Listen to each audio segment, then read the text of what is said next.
Tomorrow, Russia's State Duma votes on a bill that does something no G20 economy has done at this scale. It recognizes Bitcoin, XRP, Ethereum, and every other cryptocurrency as property and explicitly allows companies to use them for cross-border trade.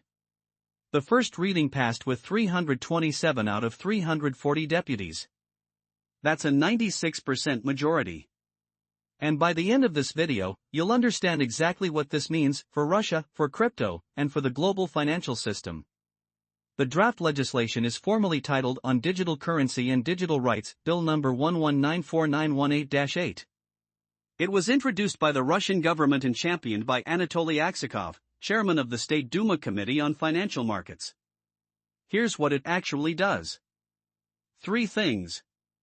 1. Crypto is recognized as property.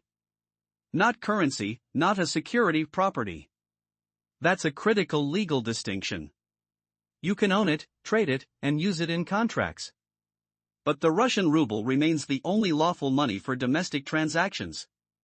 2. Cross-border trade is explicitly permitted. Russian companies can now settle international payments using crypto through licensed channels. This is a direct response to the SWIFT restrictions imposed after 2022. 3. A 2-tier investor system.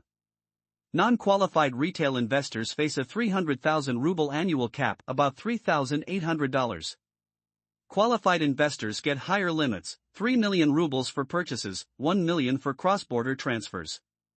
All trading platforms must be licensed by the Bank of Russia. Unlicensed platforms face an outright ban starting July 2027. To understand why this is happening, you have to look at what's been happening to Russia's financial system since 2022. When Western sanctions cut Russia off from SWIFT, the country lost access to the primary messaging system for international bank transfers. Overnight, Russian businesses couldn't reliably pay foreign suppliers or receive payments from overseas customers. The response has been a multi-year pivot toward digital assets. In 2024, President Putin signed a law legalizing Bitcoin mining. Then came a framework for crypto exchanges. And now, this bill completes the architecture, mining, trading, and cross-border settlement. This isn't about replacing the ruble. It's about building an alternative financial bridge, one that doesn't run through New York or London. Now, why does this matter specifically for XRP? XRP was built for exactly this use case.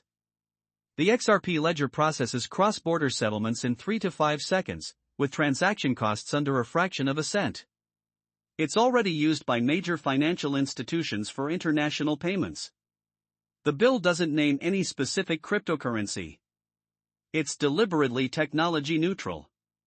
But the practical reality is, Russian companies looking for fast, cheap cross-border settlement will gravitate toward the networks that already work at scale. XRP, Bitcoin, and stablecoins are the obvious candidates. This is part of a much bigger pattern. In April, an Indian court recognized XRP as property in the WazirX verdict. Japan is expected to classify XRP as a financial product by Q2 2026. Grayscale has recognized XRP as an alternative to SWIFT for cross-border payments. The convergence is real. Major economies are racing to set regulatory frameworks for digital assets, and they're all arriving at the same conclusion: crypto isn't going away. It's being built into the infrastructure. Russia's move doesn't happen in isolation. We're watching a synchronized global shift. The United States has the Clarity Act gaining momentum. The European Union has MiCA already in effect. Japan is classifying crypto assets as financial products.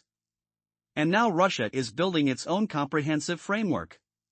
Each approach is different. The US focuses on market structure and consumer protection. The EU emphasizes stablecoin regulation and AML compliance. Russia is using crypto as a sanctions bypass tool. But the direction is the same everywhere: legitimacy through regulation. For investors, this is the meta-narrative that matters more than any single price move. The regulatory foundation being laid in 2026 will determine how crypto markets function for the next decade.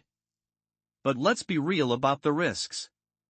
The Bank of Russia retains heavy oversight. Retail investors are capped at $3,800 per year. And the domestic payment ban means crypto adoption inside Russia will remain fundamentally limited. There's also geopolitical risk. Secondary sanctions from the US or EU could slow implementation. And Russia's crypto policy has never been one-directional. Putin previously signed a law allowing the confiscation of Bitcoin in criminal cases. The July 2027 deadline for unlicensed platforms will be the first real test of whether this framework has teeth. Here's the bottom line. Russia has now completed its core crypto architecture.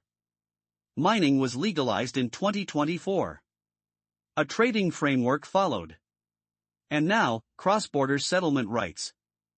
3 pieces, 1 coherent strategy. For XRP and the broader crypto market, this is another brick in the wall of real-world utility. Not speculation. Not memes. Actual